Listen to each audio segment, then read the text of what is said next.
Hi guys! Now you're watching Diskarte 101 and our topic for today is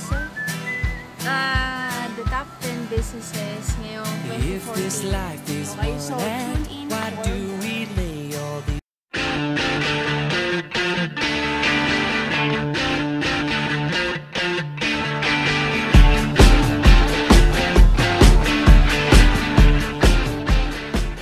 for our top 10, ang top 10 natin business is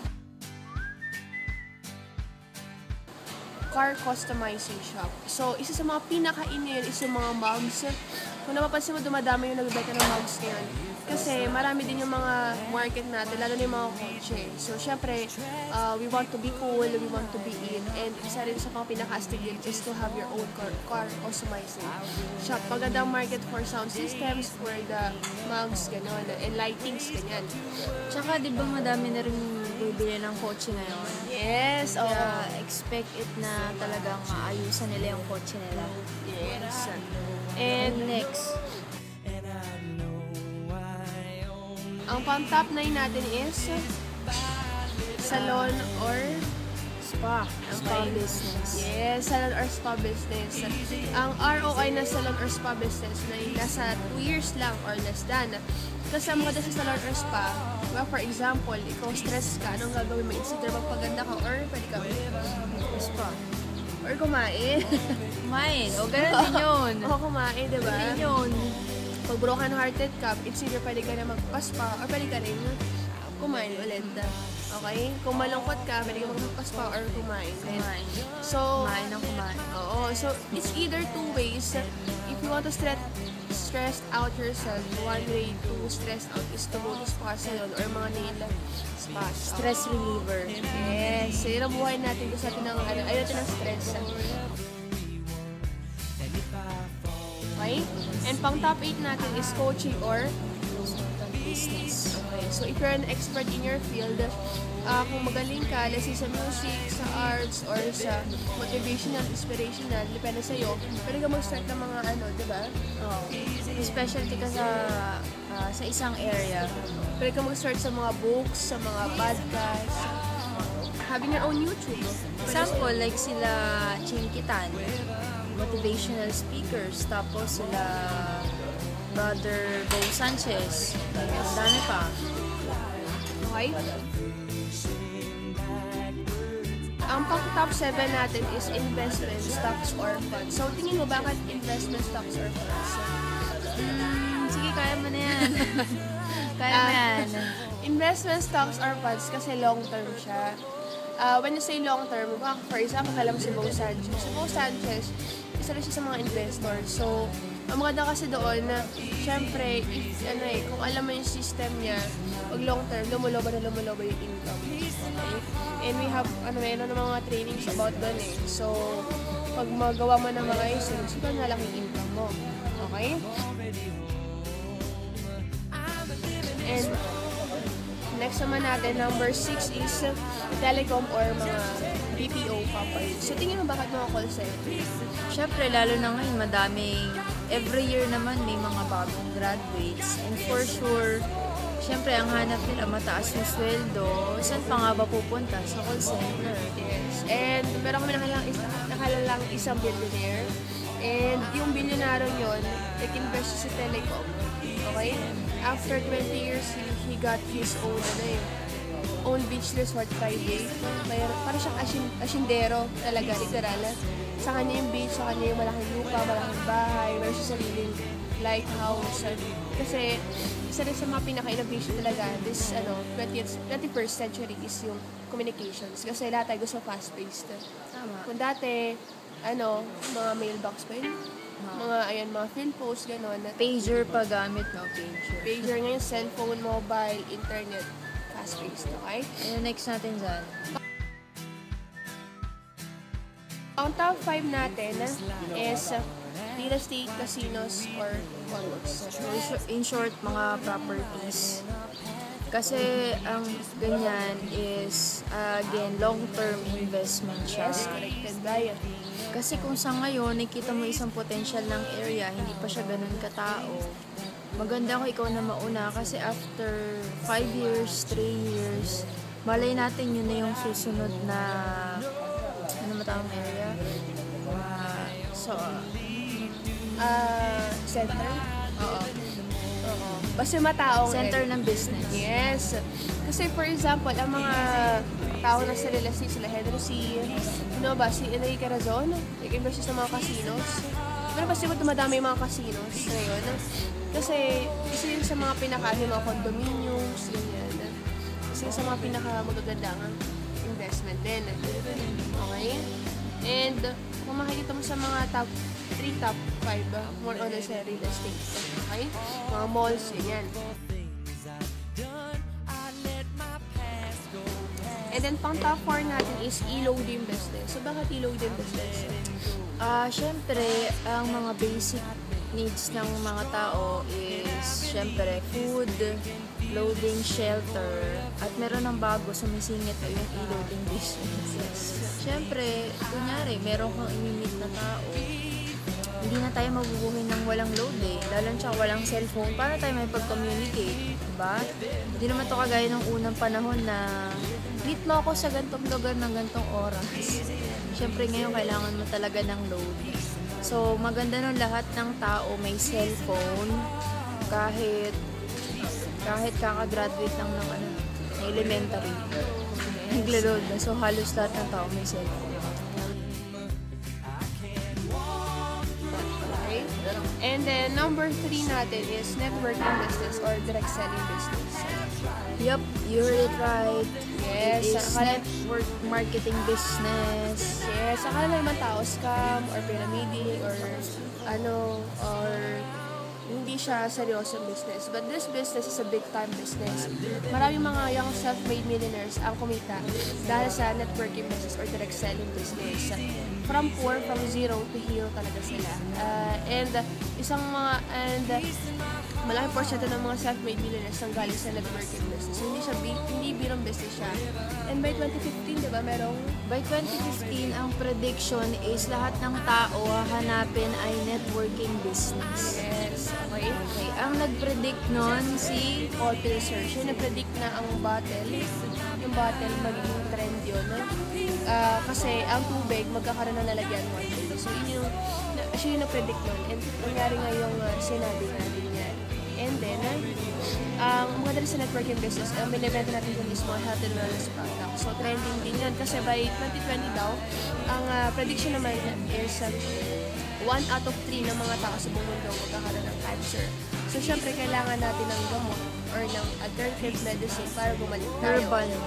Herbal medicine, organic. And so, isang nun is yung mga networking business. So, hindi na tayo puro health and wellness. So, have also beauty products, household products, mga miracle products, kung ano man. Okay? Tsaka ang networking business is a form of advertising. Yes. Hindi pa pwedeng nag-launch ka ng product, walang mag-advertise kasi walang mabibenta. Yes. Ang networking ay isang way para ma-distribute yung products na ilo-launch. Yes. Kaya malaki yung kinikita sa networking kasi hindi ka na magbabayad ng advertising sa TV, which is sobrang mahal talaga. Unlike pag sa networking business, yung mga members nun, yun na yung mag-advertise ng products mo. Yes. And one key sa networking din is also leverage. That's the secret why the rich become more richer. More richer talaga yung term. Richer talaga. Ayan. And maganda dito kasi pag nasa networking ka, small lang yung puhunan, pero yung pwede mong kitain million. Tama. Ganun siya kaganda. Okay? And other benefits pa is Ang model sa networking business is pwede siyang gawin ng kahit sinong tao. Mayaman man, mahirap man, at ng background. Hindi kailangan ng educational background. Basta gawin mo lang siya ng tama. Meron namang sistema susundin. Okay? Gawin mo lang yung sistema, I'm sure na yung kita mo pwede mo makilito. You just have to change your mindset. Na hindi, ang business ito is a big time business. tapos networking will give you passive income with less effort sa bandang huli. Basta mabuild mo na yung system mo, mabuild mo yung business mo, mabuild mo yung organization mo.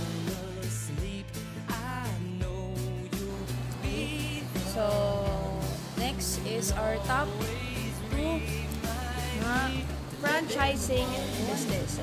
So, what is a franchising business? It's ano maganda. ina-in, okay? By year 2020 daw, sabi, ang pinaka-trending na business is franchising or MLM business. Ang maganda rin doon is yung mga sa franchising, yung mga food court franchising, ina-in yan. Food trucks, ayan, sa Pilipinas, padami na. Convenience store, hindi mo nakalala yung iba, pero dumadami. Ano yung color yellow na merong white? Natalo na yung merong green tsaka red na stripes. Alam mo na yan, okay?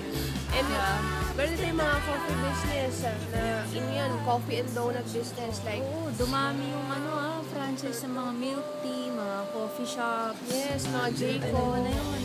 Jayco Donut. Ayan, dumadami. And ang maganda kasi sa franchising, meron ng sistema, bibili mo na lang. Okay? Pwede ka mag-start sa maliit, pwede ka din mag-start sa malaki. Maganda nun is, andun na yung system, bibilin mo na lang at susundin mo na lang. Kaya sobrang dali. Hindi mo na kailangan mag-invento pa ng mga ingredients, ano yung bebenta mo, magluluto ka, experiment, hindi na okay na siya.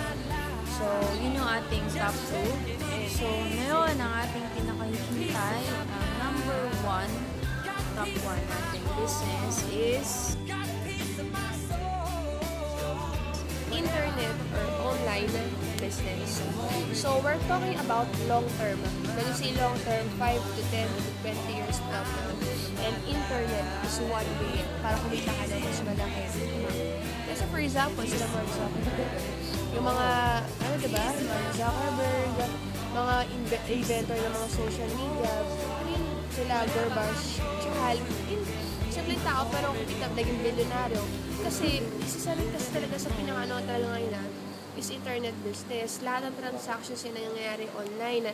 And this is 21st century. When you say 21st century, it's about information. Okay? And kikita ka through information talaga. Diba, ang top 1 natin, billionaire, si Bill Gates, diba? And sila nag-ano ng innovation about business online, ganyan, softwares, ganyan. So, ikaw, kung, di ba, umuuso ngayon yung mga Metro Deal, Lazada, mga buy and sell online, mga transaction. OLX, ayos dito. Yes. Pati mga mobile apps, di ba, mga mobile apps, marami ka nakikita mga bagong applications and mobile technology din years from now, long term siya, pwede kong kumita ng mas malaki. Tapos, lahat ng mga naka-cellphone ngayon, meron yung built-in na internet. Siyempre, hindi ka na mabuhay na wala kang internet. Pag iisip mo sa umaga, anong ginagawa mo? Internet. Bukas ng computer. Bago matulog, anong ginagawa? Pag-uwi, galing school. Tapos, galing work. Internet, diba? Kasi yun na ngayon yung close sa atin. I mean, yung connection. Lagi na tayong nasa internet. Yun yung way ng communication natin. At saka yung globalization natin, unti-unting lumiliit para tayo magkakapit-bahay na lang dahil through internet. And ba natin uso-uso yung mga desktop, uwi ka na bahay, computer ka. Ngayon, 5 to 10 years from now, everything will be fast-paced. So, mobile na natin yung tax-saan. Okay, yun na mayroon transaction. So, if you have any ideas online, better start now. And huwag mo itong kakalimutan na itong business na to, itong online business na to. For example, si Henry C, diba pang 60th ata siya? Hindi ko lang kung anong number siya. Pero mas nagkapantay ata sila sa Zuckerberg. Okay? Nagkapantay sila. Imagine si Henry C, it took him 60 years or almost to build his empire. But Mark Zuckerberg, he started with only $1,000 in his pocket and only a laptop pa. Pero si Henry C, malaki po nila, nagsimula sa maliit, hanggang lumaki, hanggang lumaki puhunan, real estate, issue ng mga investment stocks, gano'n. So, I mean, kahit bata ka, matanda ka, o ano man, you have an idea on your mind, and you manifest it, sure na, pwede kang kumita lang, mas malaki. So, sobrang init dito sa kanalalagyan namin eh. So, yun na yung ating top 10 businesses for this year. Okay. So, di namin sinasabi na yun yung eksaktong top 10 businesses in 2014. Okay. It's up to you pa rin kung ano yung paniniwalaan mo. Okay. ikaw ang bahala. So that's it for now, and thank you for watching. So this is Diskarte 101. So please subscribe to our channel. And please follow us on Twitter. And also like our Facebook page. And for more infos, tingnan nyo lang sa ibaba yung website natin. Lahat ng information nyo sa ilalim. Okay, so happy summer guys. Nahihilo na ako. Okay. Ayan. So tune in for more videos and updates. Have a happy business. Sige. And Yes. good luck. Yes.